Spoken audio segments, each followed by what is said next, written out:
आपको मेरा चैनल पसंद है तो प्लीज लाइक करें और नए वीडियो को सबसे पहले आप ही देखें, इसीलिए चैनल को सब्सक्राइब करके घंटी को जरूर दबाएं। चलिए नमस्कार आप सभी को आपके ही अपने प्यारे से YouTube चैनल VR एजुकेशन के ऊपर में आप सबों का बहुत बहुत स्वागत है। और जो भी एस्टेट की तैयारी कर रहे हैं या एमआरएस की तैयारी कर रहे हैं उनके लिए ये सीरीज काफी बेहद इंपॉर्टेंट होने वाला है।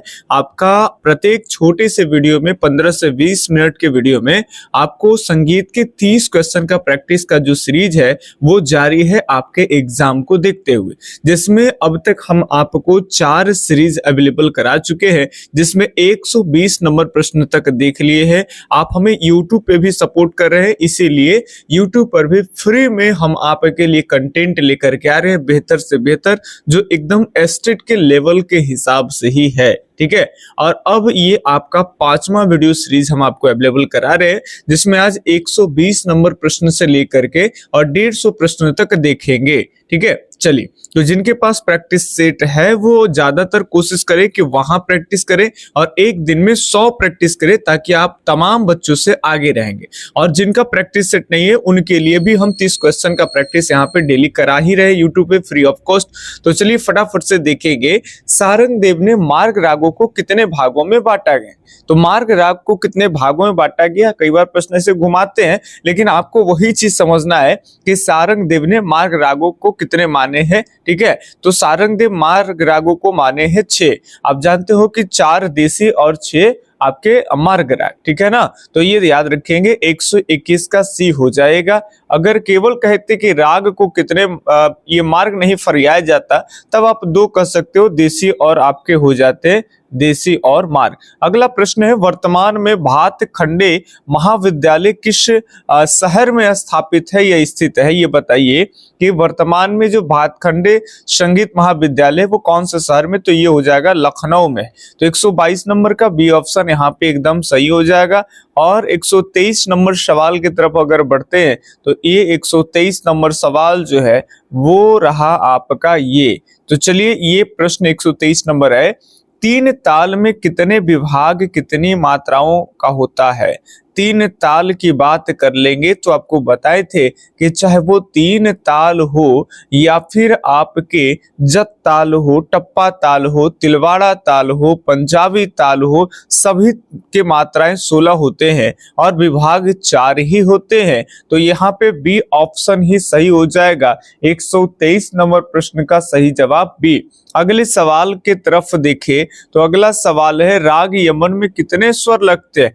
पिछले दिन के वीडियो अगर देखे होंगे तो इसमें भी बताए होंगे कि राग यमन कल्याण थाट का राग है और इसमें 7 स्वरों का प्रयोग होता है, संपूर्ण जाति का राग है। तो 124 का सी ऑप्शन सही हो जाएगा। फटाफट से आपके समय को बर्बाद नहीं करना है, क्योंकि अगर आप एस्टेट की तैयारी कर रहे हैं तो आपको शिक्षण कला के ऊपर में भी आपको फोकस करना है। 30 अंक का शिक्षण कला काफी इंपॉर्टेंट, आपके लिए अच्छा मार्क्स लाने में सहायक बनेगा, उस पर भी फोकस करिए। ठीक है, पश्चात संगीत में 2 स्वरों के बीच कितना अंतराल होता है।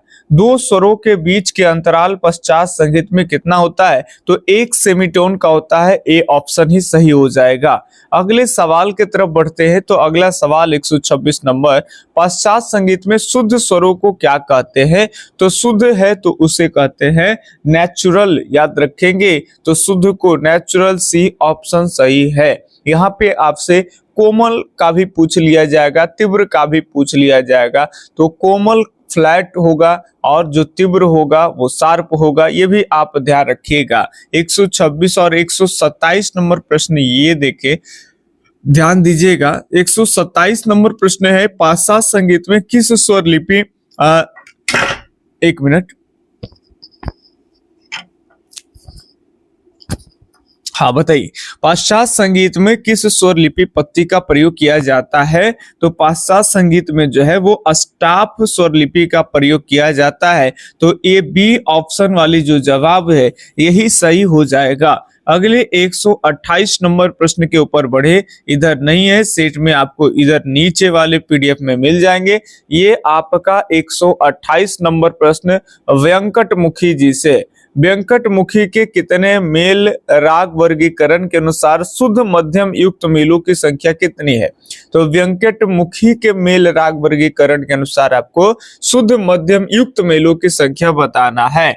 तो शुद्ध अगर लगा के पूछा है तो ऐसे तो 72 माने, लेकिन शुद्ध की बात कर ले तो 36। ठीक है, तो ये आपका 128 का बी ऑप्शन सही है। धीरे धीरे जैसे जैसे क्वेश्चन की संख्या बढ़ेगी वैसे वैसे प्रश्न का जो लेवल है वो और अच्छा होते जाएगा, इसीलिए बारीकी से देखेंगे। त्यागराज की जन्म क्या है? तो त्यागराज का जन्म सब में आपको इस तरह से 4 मई अगर मिलता है तो घबराने की बात नहीं है। 18वीं शताब्दी के उत्तरार्ध में 1700 1750 के बाद हुआ है, तो 18वीं शताब्दी के उत्तरार्ध यानी बी ऑप्शन सही हो जाएगा। अगले सवाल की तरफ बात कर ले तो अगला सवाल ये है कि दिन के प्रथम भाग में किस मध्यम की प्रधानता मानी जाती है? दिन के पहले भाग में किस मध्यम की प्रधानता मानी जाती है? तो वहां पे जो मध्यम मानी जाएगी वो मानी जाती है, 1 मिनट पहले ध्यान से देख ले। तो दिन के प्रथम भाग में किस मध्यम की प्रधानता मानी जाती है? तो ये तीव्र मध्यम की प्रधानता मानी जाती है। ठीक है, चलिए आगे अगर प्रश्न की बात कर ले तो अब ये प्रश्न है कि शुद्ध मध्यम की प्रधानता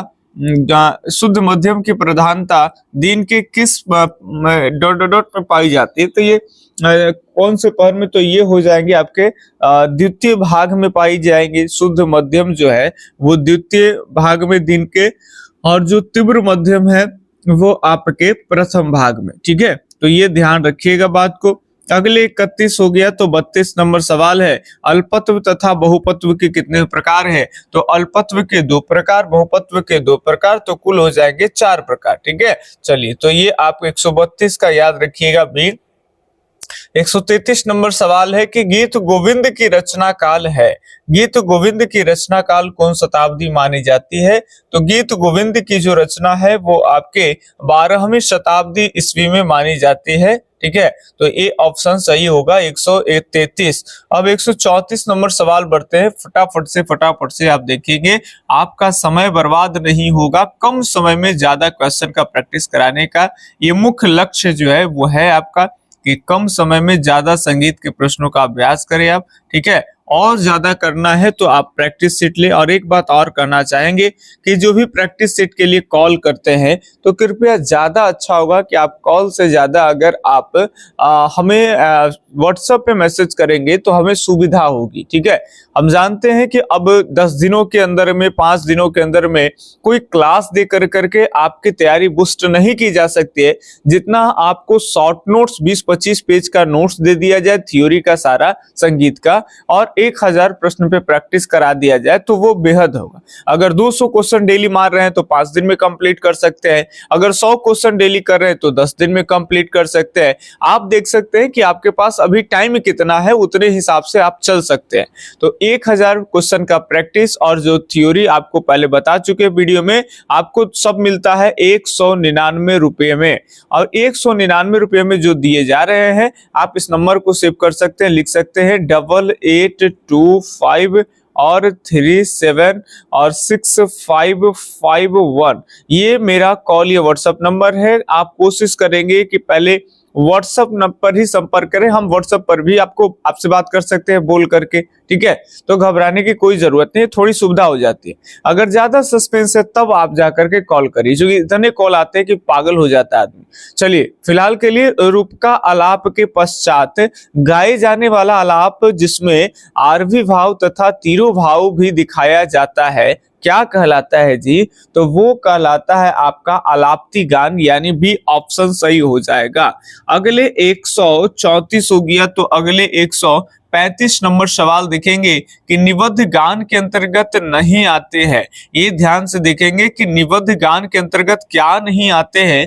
तो आप सब जानते हो कि निबद्ध गान जो ताल वगैरह में बंधा हुआ है तो वो बंधा हुआ नहीं है, तो अलाप्ती गान नहीं है। बाकी प्रबंध, वस्तु, ध्रुपद, ये सब के नियम फिक्स है। ठीक है, ये सारे चीज जो है एकदम बंधा हुआ है ना। अगले सवाल, भारत नहीं होगा, भरत होगा।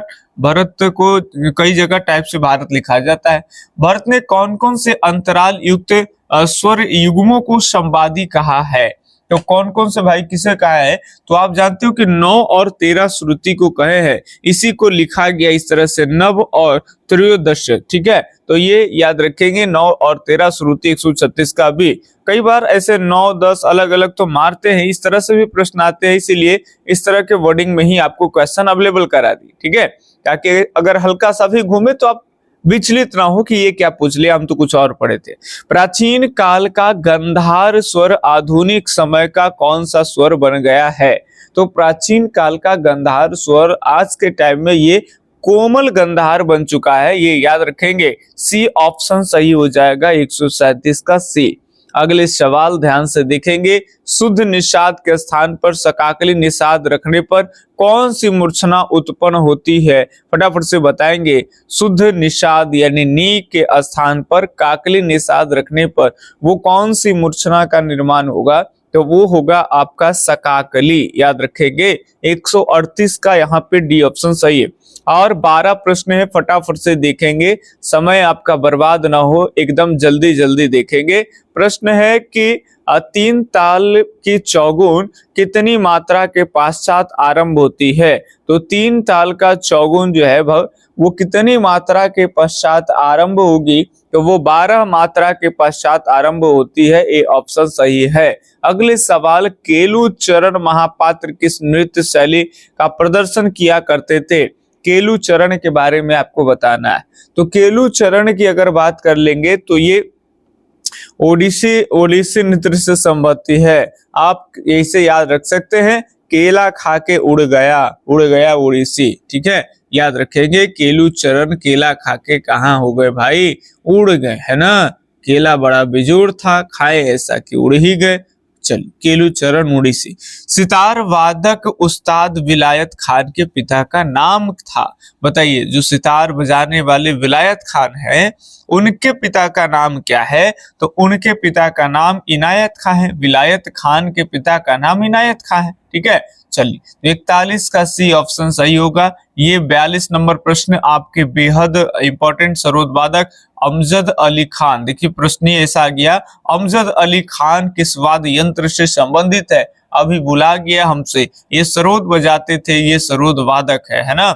चलिए, अगले सवाल की बात कर ले। 143 नंबर, किस नृत्य को मुखौटा नृत्य भी कहा जाता है? ये बेहद हिट प्रश्न है, लिख लो, छाप लो, एकदम आ सकता है किसी भी एग्जाम में। ये तो संगीत का ऐसा प्रश्न है कि संगीत वाले को बनते हैं ऐसे प्रश्न जीके जीएस का भी पार्ट है।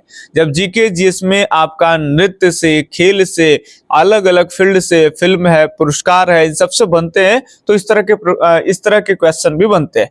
143 नंबर प्रश्न का मुखौटा नृत्य कथकली को कहते हैं, तो डी ऑप्शन सही हो जाएगा। भरतनाट्यम मत लगाइए, कथकली लगाइए। अगले सवाल है आपका, श्री राघवन नायर किस विधा के नर्तक है?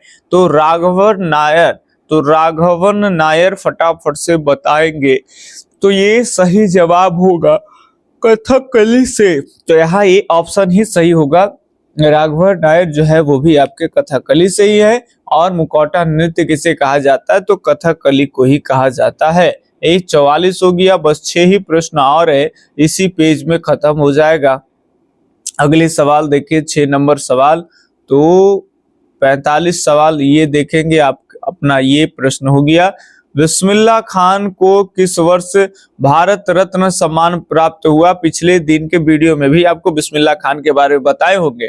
तो बिस्मिल्लाह खान को 2001 ईस्वी में, याद रखेंगे, भारत रत्न से सम्मानित किया गया है। साथ ही साथ इसी साल हमारे लता दी यानी लता मंगेशकर जी को भी भारत रत्न से सम्मानित किया गया था। तो वो भी बातें याद रखेंगे, किसी में प्रश्न आ भी सकता है। अब अगले सवाल बताएंगे कि द साइंस ऑफ भरतनाट्यम किसने लिखा है? एक किताब है जिसका नाम है द साइंस ऑफ भरतनाट्यम। इसके लेखक कौन है? गीता चंद्रन, राजा रेड्डी, सरोजना विद्यानाथ या फिर यामिनी कृष्णमूर्ति? फटाफट से बताएंगे। तो सही जवाब होगा the science of Bharatanatyam, Yamini Krishnamurthy, है ना। चलिए, 146 अगला सवाल है, बस 2-3 प्रश्न और है। जवाहर नेहरू मणिपुरी डांस एकेडमी कहाँ है? तो जवाहर नेहरू मणिपुरी डांस, तो ये दिल्ली में है, कोहिमा में, इम्फाल में है, गंगटोक में है। तो ये आपके हैं इम्फाल में, और ये बताएंगे कि इम्फाल किस राज्य में पड़ता है। कमेंट करके बताइएगा, कुछ भी नहीं कमेंट करते हैं, सीधा देखते हैं जाते हैं। हाँ, एक बात और कहना चाहेंगे, लाइक किया करिए। लाइक की संख्या बढ़ेगी तो दिन में 2 वीडियो भी आपके लिए अवेलेबल कराएंगे। इधर आप लोग लाइक ही नहीं कर रहे, इसीलिए दिन में 1 वीडियो आ रहे, वो भी सिस्टमेटिक नहीं। हमारा एक कोशिश होता है कि सुबह आप उठे तो आपको 6 बजे ही इस चैनल के ऊपर में संगीत के 30 क्वेश्चन का प्रैक्टिस का वीडियो मिल जाएगा, है ना। लेकिन थोड़ा सा आप लोगों की लाइक की कमी के कारण समय इधर उधर हो रहा है, तो आप लोग किया करिए। लाइक से ऐसे नहीं होते हैं कि आप 1 लाइक करेंगे तो हमें 1 रुपया मिल जाएगा, और ऐसे 200-500 लोग लाइक कर देंगे तो हमें 500 रुपया आ जाएगा और हम अमीर हो जाएंगे, आप गरीब हो जाएंगे, है ना। आप हमसे भेदभाव करें, ऐसे कुछ नहीं है। लाइक आपके और हमारे बीच के मधुर संबंध को बढ़ाता है। हम प्रेरित होते हैं आपके लिए, ठीक है, ताकि आपके लिए ज्यादा से ज्यादा क्वेश्चन का प्रैक्टिस यहाँ भी कराएं। संगीत नाटक एकेडमी की स्थापना किस वर्ष की गई थी? तो संगीत नाटक एकेडमी की स्थापना जो है वो 1953 में की गई थी। डी ऑप्शन सही होगा। जब आप भी टीचर बनोगे तो आप भी चाहोगे कि बच्चों का हमें प्यार मिले, है ना। टीचर खुल के आता है और अच्छा पढ़ाता है, खूब मेहनत करता है, ऊर्जावान हो जाता है। ये सब डिपेंड करता है छात्रों के स्नेह और प्रेम के ऊपर। और यूट्यूब पे हम कैसे पता चल पाएगा कि आप हमसे स्नेह प्रेम करते हैं? तो ये पता चलने का तरीका है लाइक और कमेंट, ठीक है। चलिए, दी गई तालों में उसे चयन करे जो विषम पदी का है। इसमें से भाई ऐसे ताल का चयन करे जो विषम पदी के हैं। आप जानते हो कि जिसके विभागों में सबकी मात्राएं सेम नहीं होती, अलग अलग होती है। प्रत्येक विभाग में मात्राएं चेंज हो गई तो विषम पदी हो गए, तो विषम पदी वाला करना है। 3 ताल आप जानते हो 16 मात्रा होते हैं, 16 मात्रा होते हैं, प्रत्येक विभाग में 4 मात्राएं होते हैं, तो ये तो नहीं होगा विषम भाई। 1 ताल की बात कर ले तो 12 मात्रा, प्रत्येक विभाग में 2 हो गए। 4 ताल 1 ताल दोनों सेम ही चलेगा। तो विषम की बात कर लेंगे तो हो जाएगा झप ताल। 149 का प्रश्न हो जाएगा ऑप्शन सही। जवाब की बात कर लेंगे क्या होगा? बी, है ना।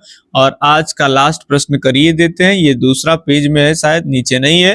तो 150 समाज के लक्ष्य के ऊपर में अब हम अपना बाखूबी तरीके से कंप्लीट किए, जो आपको हम वादा कर रहे हैं, है ना, एकदम मजबूत इरादों के साथ 30 क्वेश्चन का प्रैक्टिस होगा, उस पे हम खड़ा उतरे। विडी जोग किस वाद्य के यंत्र विडी ऐसे है, विडी जोग किस वाद्य यंत्र के वादक थे? तो विडी जोग जो है वो वायलिन बजाते हैं, याद रखेंगे। डी ऑप्शन सही। तो ये 30 क्वेश्चन करा दिए। जो चाहते हैं कि 30 क्वेश्चन नहीं, एग्जाम कम नजदीक आ गया है, तो आप हमसे 100 क्वेश्चन का प्रैक्टिस 200 मतलब 1000 से अधिक क्वेश्चन का प्रैक्टिस स्टेट के लिए बनाया गया है, इंपॉर्टेंट है। उसी में से 80 से 85 आने की संभावना है। आप कम समय में चाहते हैं तो ले लीजिए सेट प्रैक्टिस, 200 क्वेश्चन डेली करिए, 5 दिन में खत्म। अगर 300-400 क्वेश्चन डेली करिएगा 2-3 दिन में खत्म, और उसको जितना रिविजन कर लीजिए, क्योंकि इसी में से आपके प्रश्न आएंगे तो आएंगे, ठीक है। चलिए, बाकी कोई भ्रम में मत रहिए कि प्रश्न नहीं आएंगे, क्या आएंगे, कम आएंगे, क्योंकि स्टेट के जो सिलेबस है उसी के अकॉर्डिंग आपका क्वेश्चन डिजाइन किया गया है। उससे बहुत सारे क्वेश्चन प्रीवियस ईयर में पूछ चुके हैं। तो आप जानते होंगे कि म्यूजिक के प्रश्न क्या होते हैं कि कई एग्जाम में पूछे हुए प्रश्न भी रिपीट होते हैं, इसमें कुछ लिमिटेड प्रश्न होते हैं। और ऐसे तो प्रश्न अगर बनाया जाए जहां तहां से, तो वो तो अनगिनत बनेंगे, समझ के बात। तो कितनी भी तैयारी कर लेंगे तो कुछ सवाल आपसे छूटता ही जाएगा। तो जो अनगिनत बनाते हैं टीचर, जो आपको नहीं आता है वो कोर्स सेल करते हैं, तो वो अगर पूरा वैसे आएगा तब तो स्टेट पास करना मुश्किल हो जाएगा। वैसे क्वेश्चन आते हैं 10 नंबर के, 5 नंबर, 10 नंबर, बहुत तो 15 क्वेश्चन वैसे आते हैं, ठीक है। जैसे कोई टीचर नया प्रश्न बनाता है कि बच्चा को थ्योरी पढ़ाने के बाद भी नहीं आता है, तो वैसे वो काम जो है वो सेटर भी करता है, लेकिन बहुत कम क्वेश्चन रखता है, ठीक है। बाकी आपकी तैयारी करते करते आप खुद समझदार हैं, आप जानते हैं कि चीज को बार बार बोलते हैं तो आप इरिटेट हो जाते हो, ठीक है। चलिए, हम मिलते हैं आपसे अगले दिन अगले वीडियो सीरीज में। तब तक के लिए धन्यवाद। जय हिंद, अल्लाह हाफिज, आपका दिन शुभ हो। राधे राधे।